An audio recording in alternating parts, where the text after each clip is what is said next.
Do you have a cartoon character, Paula, that describes your leadership style? I'm gonna switch the question because I couldn't think of a cartoon character. That's fine. But I have a character in a TV show. Oh, okay. So Amy Poehler, who plays Leslie Knope in Parks and Rec, I feel like is very similar to me in a lot of ways. Not every way, Okay. but I think very similar in a lot of ways. Okay. Now we have to watch that show. You A should. binder for everything. Then I'm just going to understand you completely after I watch Yeah, it, right? sure. Yeah. What about you, Drew? Okay, not a cartoon character, but a comic book character. Batman's butler, Alfred. You don't think of him as a leader, but he is. He is quietly supportive behind the scenes. Any physical need that Batman has, any gadget, like he's got it there for him. If Batman needs some emotion, like he's not gonna like be the rah-rah cheerleader, but if he needs some emotional comfort, I'm able to support people in that way. We all need an Alfred. Right? Yeah, we only had one. Let's see, you're the...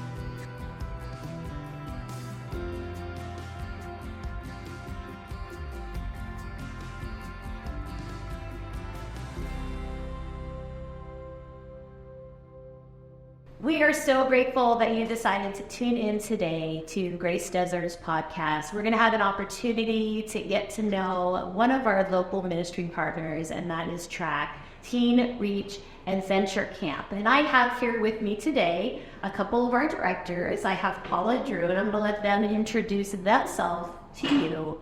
Paula, ladies first, you go. My name is Paula Yuch, and I'm one of our local co-directors for our track here at Kings Harbor. And this year I will be transitioning out of that role into serving with Team Reach nationally as a Southwest Regional Director. And my name's Drew Hedinger. I'm here on behalf of my wife and my wife Erica. So we, along with Paula, are the co-directors of the Teen Reach Adventure Camp chapter here at Kings Harbor. See, how long have you been with Teen Reach Adventure Camp, Drew? So we have run 2 different camps over the past 2 summers, but really this is our 4th year of operation. We took that first year to do a lot of training and to visit other camps in action. So along with Paula and Erica, this is our 4th year. What made you guys decide to start a track chapter here in Southern California? That's like a big undertaking. It's not like just something you can go, hey, let's just do a camp. It's like a big deal. There's like lots of training involved. You can go to other states for this type of training. What made you say we need to have that here? Get me started. For me personally, I've been involved with Rope and the Kids since 2013, and so in serving with Royal Family, I served at camp, and I also was a mentor. In our first several years of mentoring, I kept getting paired with kids who were graduating out of Royal Family. It only goes to age 11. Okay. And so just watching their desire to continue the relationships that we had, and they would ask me, why can't we come back to camp? And I would give them logical answers I knew were true, but deep down in my heart, I also wanted to be able to continue those relationships with them. And so as a kid who is going into his teenage years, regardless of what your background is, it's difficult and challenging. But for kids who have been abused and who have experienced trauma, they can be especially challenging. There's a lot of very life-altering decisions that they can face during that time. And so wanting to support them in that and help give them skills and tools to help them walk through life and hopefully come out on the other end in a positive way. So I'd imagine that a child, by the time they're 11, especially if they've been coming to camp for years, I would imagine often you would be like, we're just now like starting to see just some like growth or fruit from the years you've been able to invest in their life, and then to think that we're not going to see them again, I would imagine it would be heartbreaking. It is a struggle. And yet we understand, like, the Royal Family Kids is an effective program for kids of that age. And so we really saw that that our church's ministry kind of had a gap, that if we are here, we're building relationships with kids up until they're 11 years old, why can't we add on to that? And so it really, I think God worked on Paula's heart and said, like, there's got to be something for teenage kids in the foster care system. And she went out and found it. And then she said, okay, I can't do it alone. And hey, Drew and Erica, will you do it with me? And when Paula asks, you say yes. Yes. Paula says yes. What was the first summer? What year was the first summer you actually had TRAC camp? 2022. 22. So I remember sitting in a meeting at 2021 with you guys, with Pastor Mike, and you guys like, we want to do this next year. And I remember Pastor Mike going, well, that's like really short amount of time, get all the training, get all the things ready, like get camp up and going, raise funds, like you have to raise money for this. Like people don't realize these camps cost a lot of money and these children go for free. Mm-hmm. So that takes some dollars. And Pastor Biger was like, maybe like look at the following summer. And you guys were like, no, we want to get next summer. And he was like, okay. And you guys like made it happen. And I like really kind of blew my mind because it's like you got something in your heart, right? And you felt the passion to do it. And you found people to get on board with it. And you guys just like did the work. And this was like volunteer. This is like you guys have jobs. Like Drew, you're a teacher. Your wife is a teacher. Paula, I think you were working here at the time, or when starting, right? So this was like in your spare time. Mm-hmm. You're going to get all this training and stuff. She just did it, and it was so incredible. I just thought it was so much. Paula, I'm going to ask you a question. So you're a young woman who's not married, and you don't have kids, and you haven't been in foster care yourself, but you do a lot of work to men know you with children in foster care. And that is such a big part of your heartbeat and what you want to do for the Lord. Like what like sparked that in you and made you even jump into Royal Family and then 4 years ago be like, we're going to do a teen camp too. Like what compelled you to do that? I think there's a lot of things in my life, but bottom line is that it's passion that God's given me to go after people who have experienced trauma. And so, yes, kids have been abused, people who have experienced sex trafficking. Those are kind of the specific areas that God's given me a heart for. And so I think looking back over my life, I can see different instances where God really pressed that on me. And then, just jumping into the Royal Family, and then from that, continue to develop a heart for that by serving. And then making relationships with specific kids. It's like, well, I want to continue that. And so, the Lord, I think, has grown me in that heart, but it comes down to just the passion that God's given me. Yeah. And Drew, you and Erica, tell me a little bit about your experience with foster care and even with being foster parents. So even back when we were dating, Erica said that this is a value of hers. So her mother was in the foster care system, basically had no permanent home until the age of 15.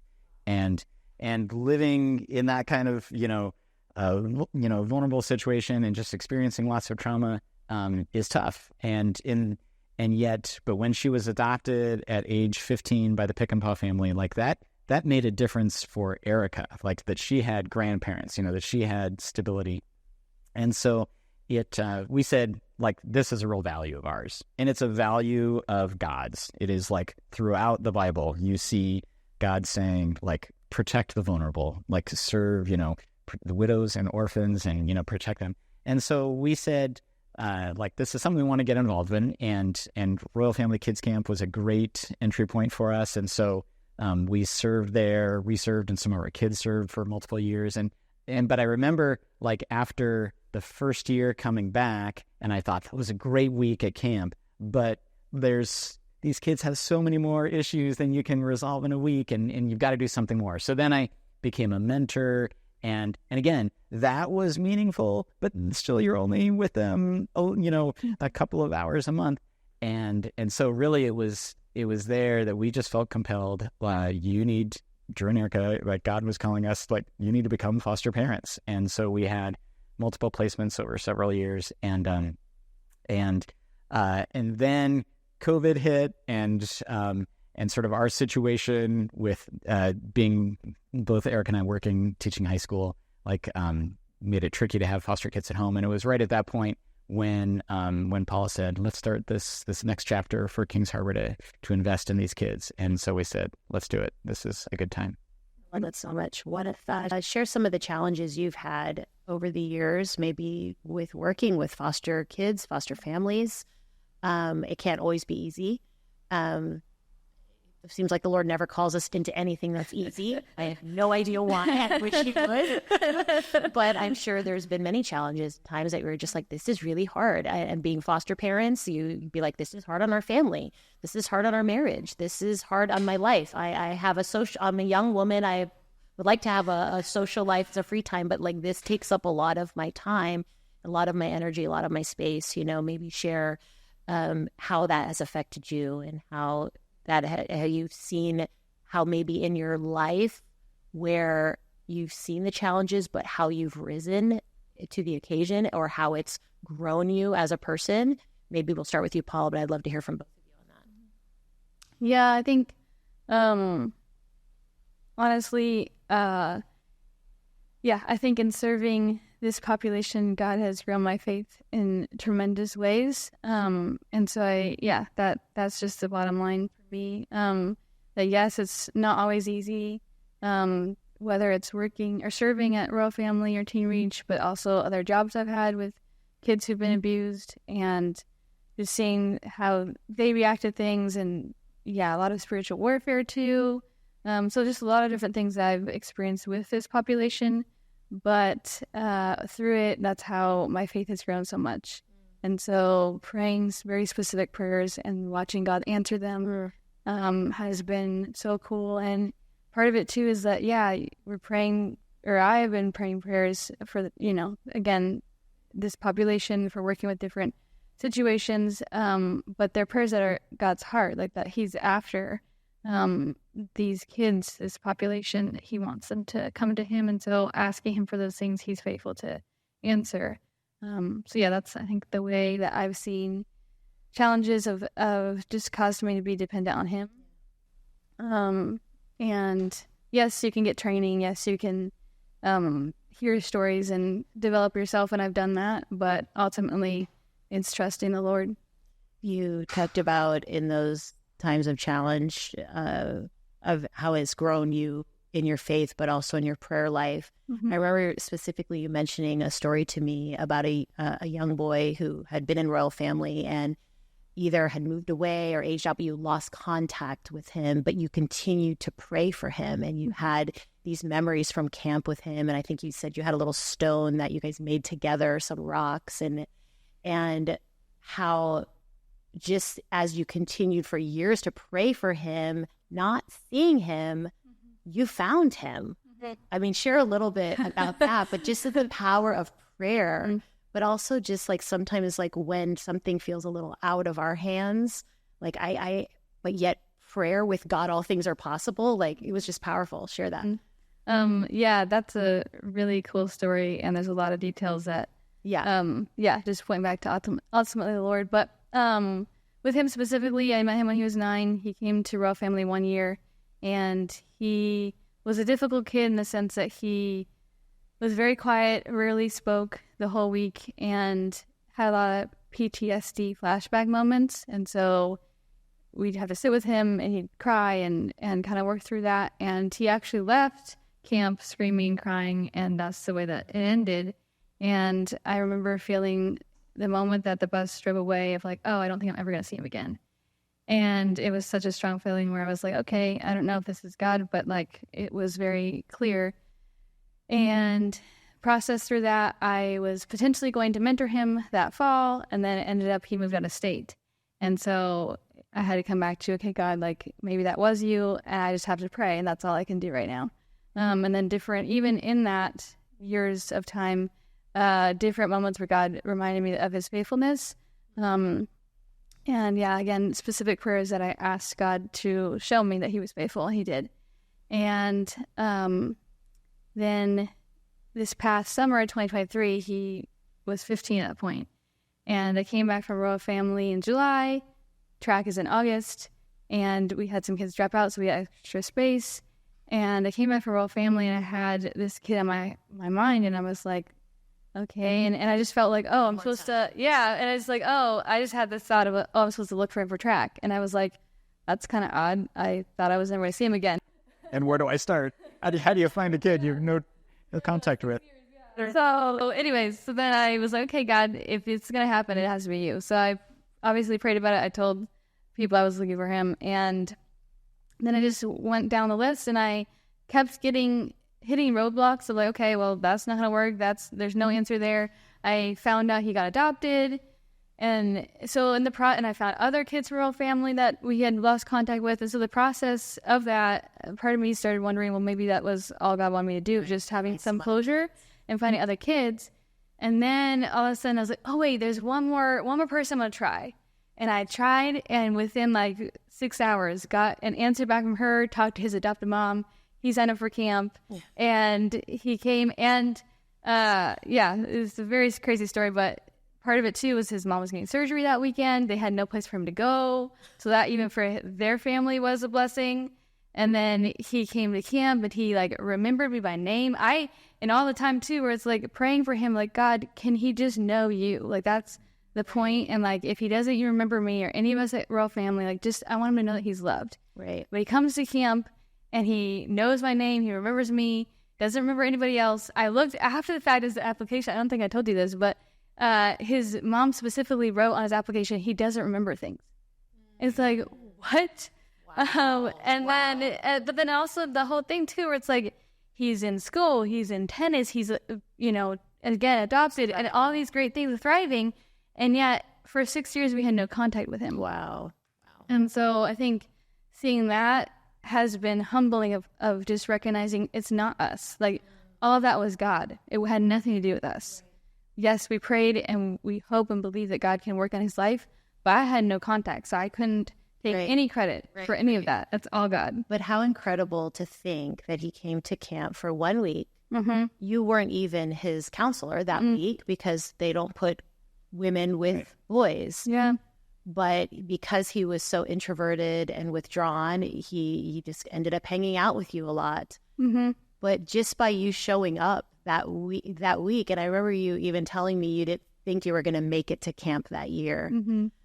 But that God had a purpose for you to be there. And it wasn't for some little girl who you would expect it to be for, but it was for this little boy because you somehow impacted him in a way that 6 years later, he remembered who you were. And I just think that's so beautiful that there was just such purpose for you to be there that year, Drew, tell me about your guys and your journey with foster care and maybe the obstacles or the challenges that you've experienced with you and with Erica, with your family, and just in your ministry. Yeah, I think like working as a foster parent or just working with kids in the foster care system, there are challenges just because we're working with people. And just like parenting is tough on many days out of the year, so is foster parenting. And so, and just working with kids that have experienced trauma and experienced rejection. And so often when they have been rejected as a defense mechanism, they will reject other people before they get a chance to reject you. And so yeah, there's difficulty in that.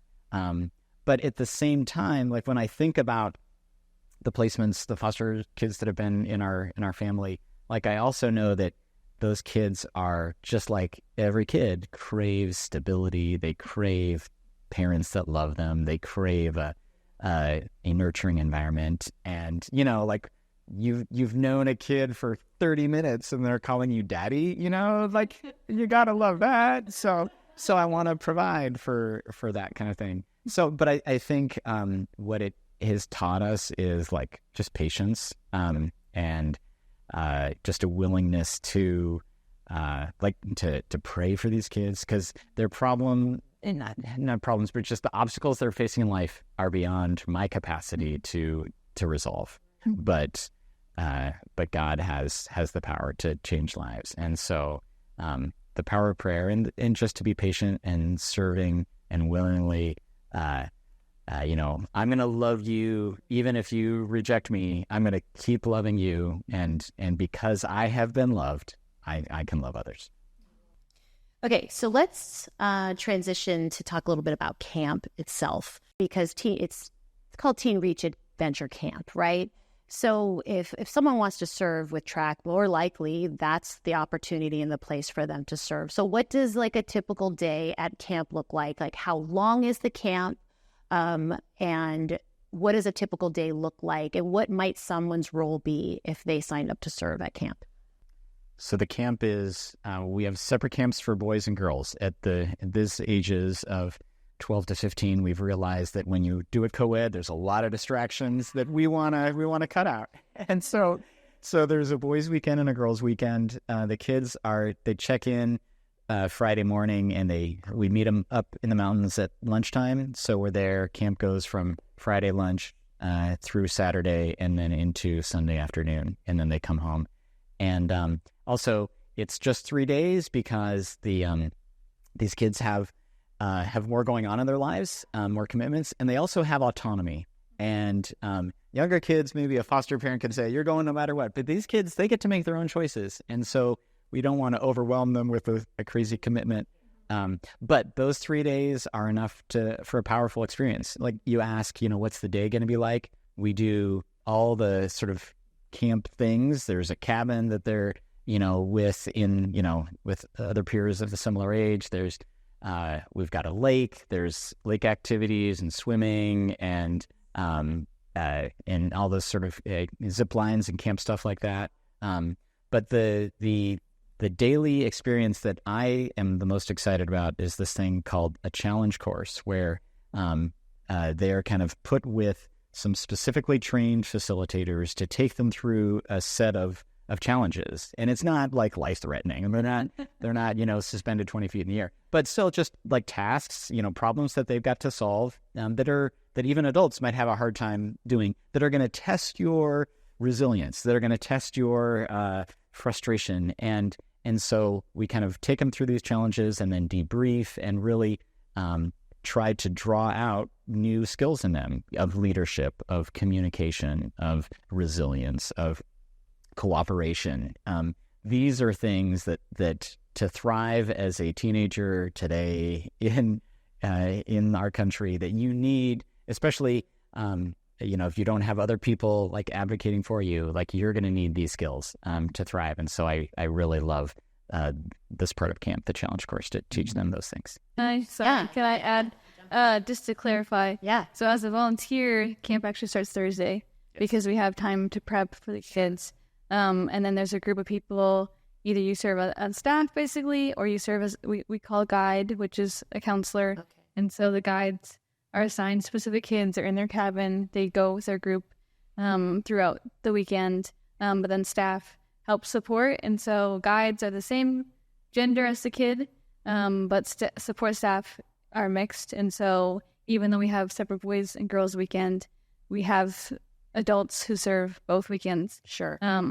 So that's a little bit of the logistics about it. The ratio is 2 campers to 1 guide. So so you're not going to be overwhelmed, but sometimes these are kids that pull you in opposite directions. So we really want to have a lot of adults there to support the volunteers.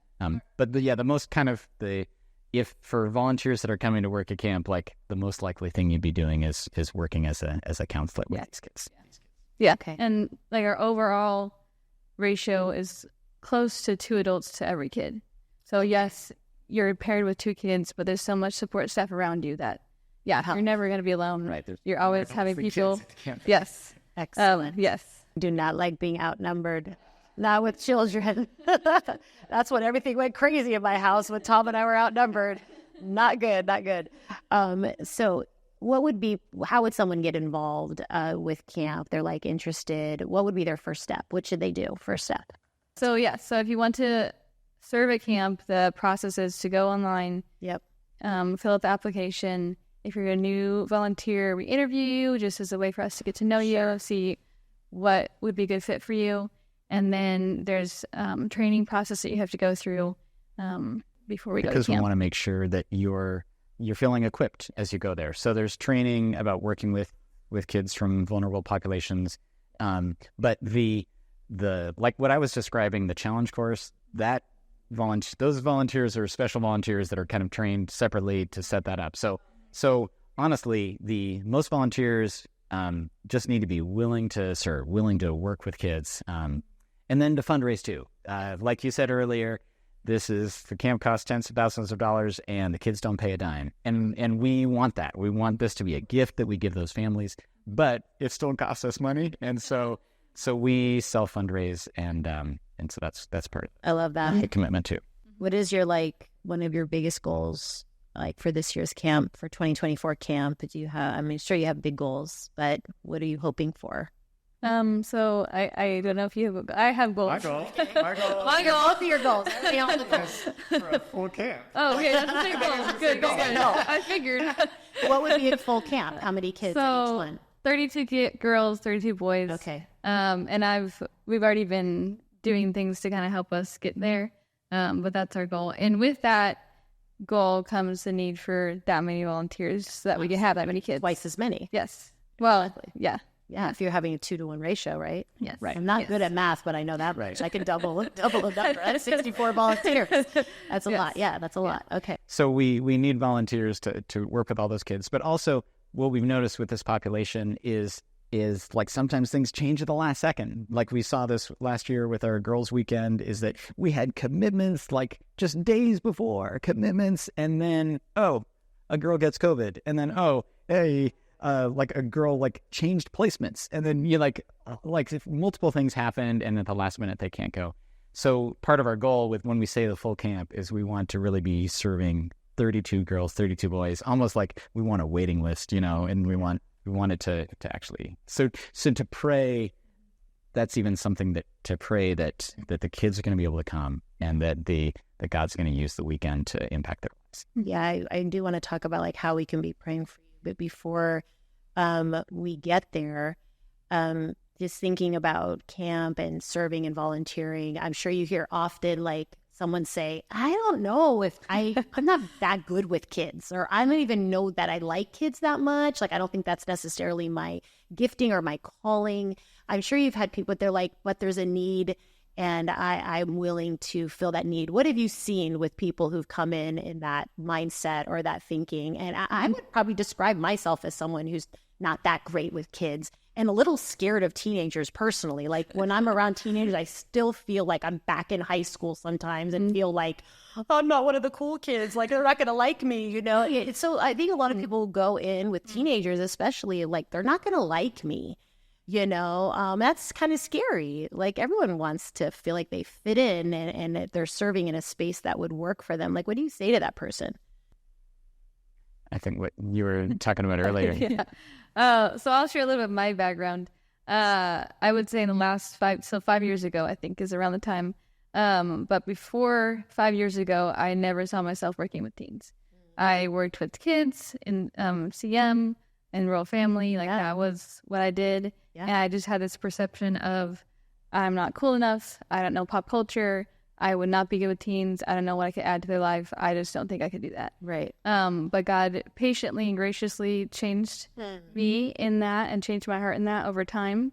But something that I still stuck with me when we went to our director's training, we got to interview some of the campers. And some of the kids point blank said, it doesn't matter their age. It just matters how they treat us. And so that's the bottom line of like, okay, if you have the heart to love, it doesn't matter whether you know who's this artist or what this song is or this movie or whatever. If you're there to love these kids, they see that, and that's what matters to them. That is so huge. Yeah. That is so huge. Another kind of, we're talking about, I guess, like obstacles for volunteers. A common obstacle people talk about is that I'm going to like get too attached to these kids, and so I can't serve, I can't volunteer because I'm going to get too attached. I wouldn't be able to take it if like to be separated from them. And my response to that, especially like just with foster parenting, is your own kids like do things on several days that get you angry, and so and on the one hand, like we don't getting too attached, like there's every person does things that is going to frustrate you, so it's not just like you're just going to want to be connected to this person for the rest of your life. But on the other hand, like, we should be too attached. Like my children, my biological children, deserve a parent that cares, loves them fiercely, and so does every kid. We should be too attached. But God loved us in our mess, in our problems, and He still like came down and reached into our lives. And so every person deserves that. So the fear that you would connect with a kid and then might see, like them still struggle in life, like that's no reason not to do it. Like we still, like as Christians and as adults, like we need to be the grown up, and we need to these kids have gone through so much pain. Like we can take a little pain ourselves too, Like it might hurt. Right. Yeah. And we hear that. I mean, I hear the stories of when the bus drives away after camp and how the counselors just all cry together because of the fact they don't know. They don't know what these kids are going back to. They don't know if they'll see them again. I remember Tom's first year going to camp, and he had said he had to pull the car over on his way home, and he just sat in the car and sobbed because it's just, you hurt, right? And I love what you said, like these kids have been through so much pain. Right. Can't we go through a little bit of pain of them? I just love that. That like points to the gospel so much. What you said, Jesus entered in, and like you look at the Gospels and you see so many times, and all throughout the Bible, really, of God entering into the mess and not being scared of the fact that it's going to hurt. Yes. And so I think that can be an obstacle that if you look at Scripture and you realize that that's what God's calling you to do, whether it's serving at Teen Reach or wherever He's calling you to serve, like God's calling you to serve and to enter into the mess. And just because it's going to be hard doesn't mean that's not what you should do. Right. What's the shortest verse in the Bible? Jesus wept. Right? Like He's saying you're going to cry. You pretty much probably have to tell every volunteer you're going to cry. Just let you know now. At some point you're going to cry. Even you will cry. We will all cry. How can we specifically be praying for you guys and specifically for camp this year? I know you said we want a full camp. So that's like number one. How else can we be praying? Specific needs that you've already mentioned. We need enough volunteers, right? So we got that covered, and we need enough money. Right. So other things besides the campers, the volunteers, the money to provide for this camp. How else can we be praying? How even specifically for you and Erica, specifically for you, Paula, in leading up to camp?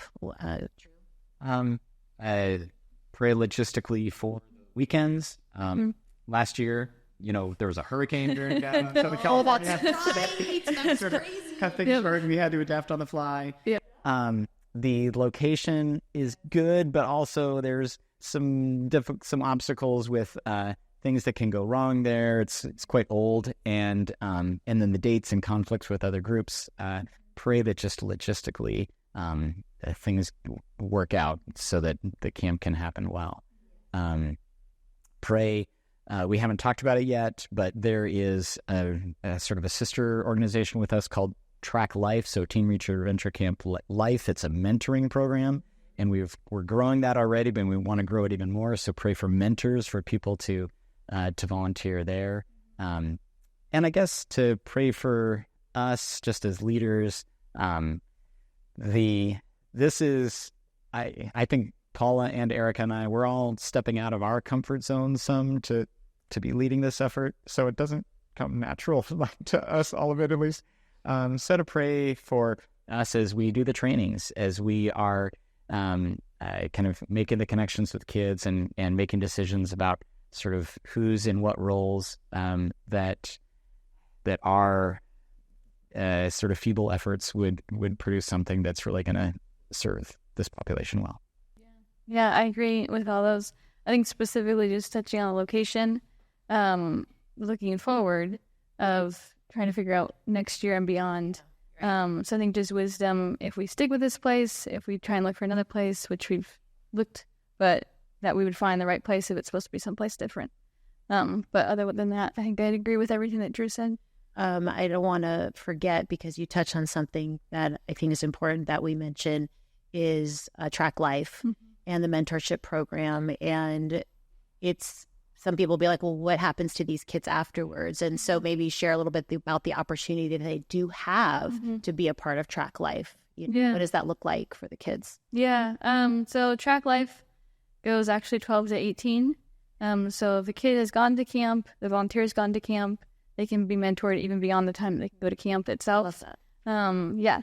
And with TRAC Life, it's very intentional, which again, I think it goes along with TRAC as the camp program, where again, these kids are in their teens and they're starting to walk into adulthood. And so with TRAC Life, they want to work on very specific goals of spiritual growth, educational growth, academic, social, kind of these different aspects of how they can grow as a person. Yeah. And so most of the time as a mentor is one-on-one and kind of scheduled with the caregiver and the kid of how best works for the schedule, but you're supposed to do certain hours, you're supposed to be making reports and those type of things. But they also have some group activities that we'll do once a quarter. And so you can serve with the quarterly crew is what we call it. And even if you're not a mentor, you can come and serve with the kids who have been to camp. But for me personally, I'm mentoring, and I'm with a girl that I mentored from Royal Family. And so I've been with her for, I think, 6 years. I think she was around 10 when we started. She's almost 16. Wow. But for her, too, I was able to ask her what she wants to work on. She wants to get a job. She wants to learn how to drive. There's some of these things in life. She wants to bake. Like, all these different things that we can work together on, and have that. She's adopted now at this point, and she's in a good home. But even just having another adult, as if you look back, like when I was a teen, that'd be cool to have another adult that's like not your parent, but someone who's supportive of you and cheering you on in life. So I think that's the cool opportunity of being able to walk through life with these kids and other kids that we know. We get to go to their football games. Some boys play football at the Coliseum. It's like, okay, this is super cool, but we get to like support them, and they love having us part of their life. So I think that's beyond camp. Camp is a very specific, intentional time that we're kind of living together for a weekend, right? But then you go home and regular life happens. Right. But to still be able to have that relationship and that consistency, I think speaks volumes to the kids.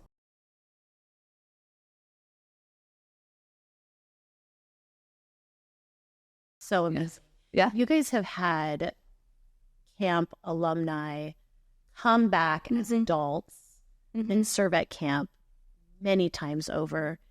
And I can't imagine anything more beautiful and rewarding is to see these adults, these young adults, like wanting to pour into these kids, knowing I was in your shoes, but yet they see the value of camp and the impact that it made in their life. Like, that just blows my mind. I mean, some of these counselors that I've met, and them telling me like, oh yeah, I was at camp and I was like a kid, and I'm like, wow, that's the coolest thing ever. I mean, it's just so beautiful. Is there anything that we didn't hit on that you guys are like, I want to mention this? So there was another young girl that I knew, not from our Royal Family, but from a different one, and she was 16 years old, and after Royal Family, she ended up being sexually exploited. She ended up getting pregnant. She has 2 biological kids of her own, and she was 16 years old. Heartbreak. And so, and so you think through like, well, if she had another program like TRAC that she could go to, that she could be part of, positive adults and especially Christians who love her and care for her, would she have ended up in a different place? Right. And obviously God is ultimately sovereign, and we have to ultimately trust him, because again, the other situation where this kid I knew from 6 years ago, and then to see how he's in a positive space, but yes, ultimately God's sovereign, but God uses us. Yes. And so I think that's just the call of like, well, God's called you to serve. Again, maybe it's not with TRAC, but if it is, answer his call. Like, you don't want to ignore that. And I think there's so much joy and beauty being part of this type of program as an adult. So this program's not made for me, but as an adult, I get to have the joy of seeing these teens grow up and flourish. I get to have the joy of working alongside the body of Christ. It's such a clear picture of the body of Christ actively at work in our lives. And so I think that that's an added blessing. That's not the reason why I serve, but that's definitely this like added blessing of it impacts me. Yes. It's not just impacting this next generation, it's impacting us and our own personal faith and walk with God. So I think that's a key point in being part of this ministry that we don't always think about, we don't always talk about, because it's not the main point, but it's definitely part of serving. Amen. Absolutely. Absolutely. Drew, do you have any just story of maybe a specific child who, or a instant that just really impacted you so much and just was like, sometimes when you go through a camp and it was really hard, but you have this one moment with this one child and you're just like, this whole entire year was worth it just to hear this child say that, or, experience that, or know that that child had that experiences, or something that I'm sure you can think of a lot of stories. One example just from the very first year that we had camp was, I remember years prior to that, when I was a volunteer with Royal Family Kids Camp, I was in a cabin of 7-year-olds. And it was the roughest cabin of all. They were such a handful. They were just completely out of control. Everyone says that about your cabin. No. This one was legit. Thursday night, there was like 15 adults trying to keep order. Stuff was flying left and right, and it was just all hitting the fan. And so it was a real struggle. And yet, I knew that these kids, they're not bad kids, but man, they've been through trauma, and they just let it out. These boys just let it out physically.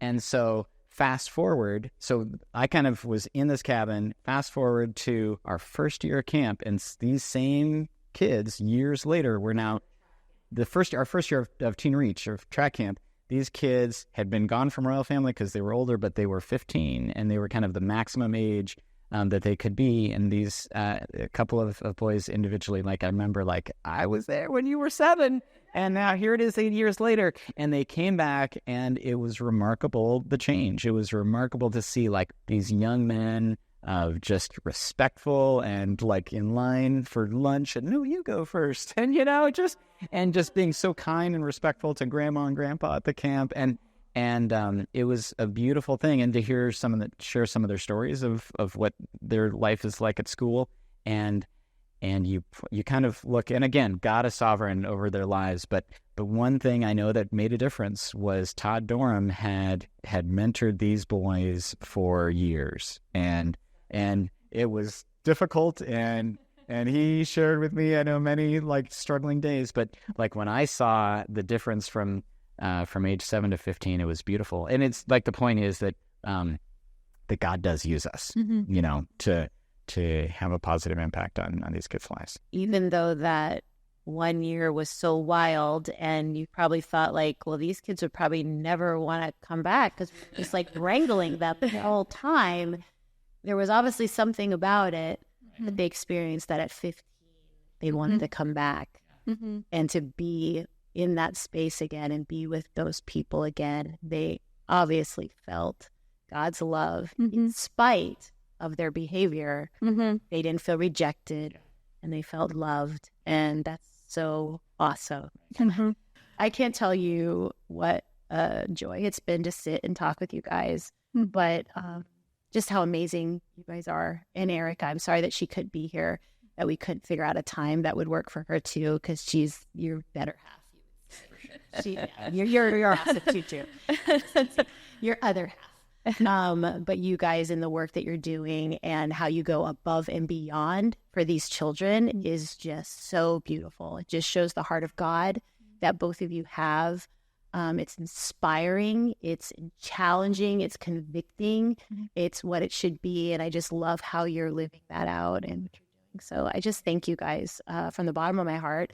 Thank you on behalf of Kings Harbor Church for bringing TRAC here, that we get to participate in this incredible opportunity to serve these precious teens. So I love you guys. We love you guys. Thank you for your time.